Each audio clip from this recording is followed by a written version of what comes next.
Hello, welcome to the Wolds Gliding Club. We're delighted to have you with us today, and as your safety is our top priority, we need to take you through this safety briefing before we can take you flying. So please give it your full attention and note that the briefing is also important for our non-flying visitors.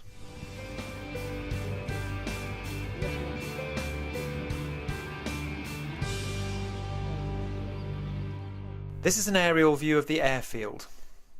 The clubhouse is here. We have two runways, both with grass and concrete areas, all of which can be used for takeoff and landing of gliders, as well as powered aircraft. When you move around the airfield, please take note of the following do's and don'ts. Don't move around unaccompanied where possible.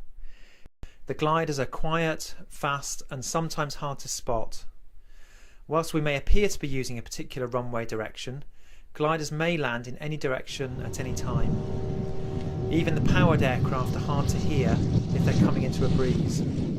Club members will be on hand to escort you from the clubhouse to the launch points, which may be located some way away depending on the prevailing wind. If you walk or drive to the launch point unaccompanied, you must know which route to take. Never walk or drive across grass runways. Always stay on the outer edges of the runways and drive on the left-hand side of the concrete runways while travelling towards the launch point at no more than 10 miles an hour with your radio off and your windows down if possible. This is so you can hear aircraft or warning shouts. When returning to the clubhouse, drive on the same side of the runway. Never ever cross the straight line between the winch and the launch point, because crossing winch cables could be very dangerous. For the same reason, always drive behind the winch and never in front of it. When crossing the concrete intersection by car, stop just before the intersection and look in both directions to check for incoming aircraft. When crossing a concrete runway on foot, stop, look and listen for incoming aircraft, again in both directions, and then quickly proceed at right angles to the runway, avoiding stopping in the middle of the runway. If you're driving along the edge of the runway and you see a glider approaching, just stop your car to indicate to the pilot that you've seen the approaching aircraft. Carry on after the glider has passed. Please park your car well into the parking areas away from the runways. Take care when crossing the concrete runway from the parking area to the launch point, always scanning the sky for approaching gliders. At the launch point, it's safe to stand within the chained off area or just behind the launch vehicle. Avoid standing in front of the vehicle and don't move onto the grass or concrete runway unless you're being accompanied out to your glider.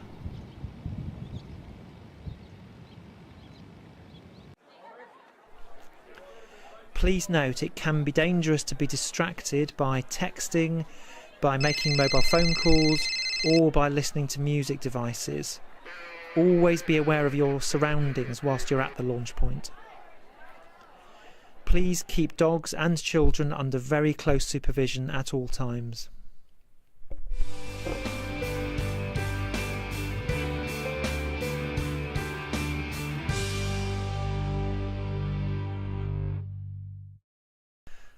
Safety in the glider. You're about to join hundreds of members of the public who fly with us every year. So please give your attention to the following safety information about your flight. When we take you out to the glider, you'll be introduced to the instructor who'll be taking you flying. You'll be sitting in the front seat of one of our two-seater gliders. The instruments and the controls are duplicated in each cockpit, and we'll explain these to you. Just wear comfortable clothing, and remember, if it's sunny, it's not as cold as you might expect due to the greenhouse effect inside the cockpit. If you're visiting us for a trial lesson, your friends and family can accompany you to your glider to take photos, except on pre-arranged flying evenings. Don't stand in front of the glider once the canopy's closed, and the glider is ready to take off. Friends and family must then move back towards the launch point accompanied by one of our crew. You will be required to wear a parachute. This is put on like a jacket, and the crew will explain to you how to fasten its straps.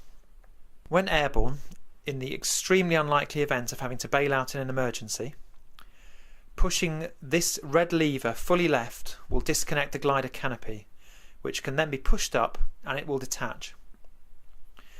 Release your safety harness by turning the buckle fully either way. This will release all your seat straps. Climb out of the cockpit and grasp the D-ring with your right hand. With the help of your other hand, pull the D-ring out and push firmly down until the parachute deploys. Once in the glider, your instructor will carry out a series of pre-flight checks. In particular, make sure that your legs do not impede the movement of the control stick and that your fingers stay clear of the blue lever slot on the left-hand side. The instructor will check with you how much you weigh. It is important that all loose articles that might fall into the cockpit are left behind or secured. Cameras must be secured by a neck or a wrist strap. Here at the Wolds Gliding Club, you can arrange a trial lesson either by winch launch or by being towed up by a tug aircraft, or in a motor glider which has an engine. In the winch launch, on takeoff the glider accelerates rapidly along the ground. This is a little bumpy. It then gently rotates to about 45 degrees. During this phase, if you look out over each wing, you'll get a better view, as if you look ahead you'll only see sky.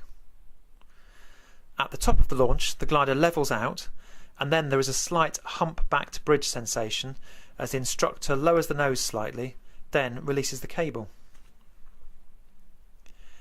In the aerotow, the glider accelerates along the ground and then takes off slightly before the tug plane. Then we fly close to the ground. It then follows the tug until the release height, when the instructor will first release the tow rope and then make a turn to one side. If you choose a motor glider flight, your instructor will explain what to expect during the flight.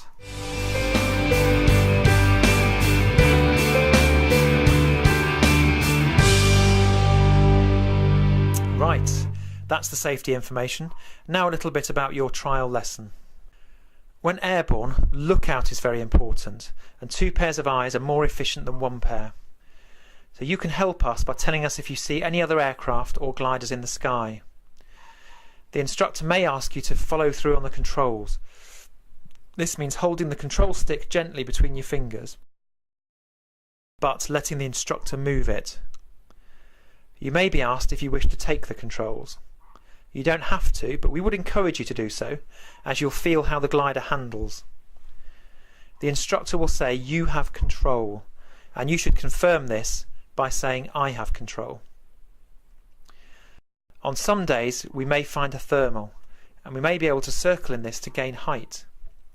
If you feel unwell at any time, just tell the instructor and we'll stop circling. It is a good idea not to stare at the instruments for too long. It's much better to look out towards the horizon. When it's time to land, we'll then fly a circuit to arrive at the right height above the runway.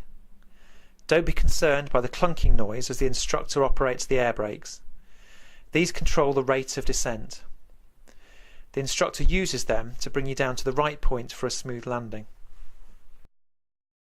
We really hope you enjoy your trial lesson. Please don't hesitate to ask any of the instructors or a member of the crew if you have any questions at all. Many of our regular members started gliding by having a trial lesson, so we really hope to see you again. After your flight, please do visit our tea bus for hot refreshments and snacks. If you're visiting us on an evening, then the bar will be open after flying, but please remember, no alcohol before your flight. So have a great time and thank you very much for your attention.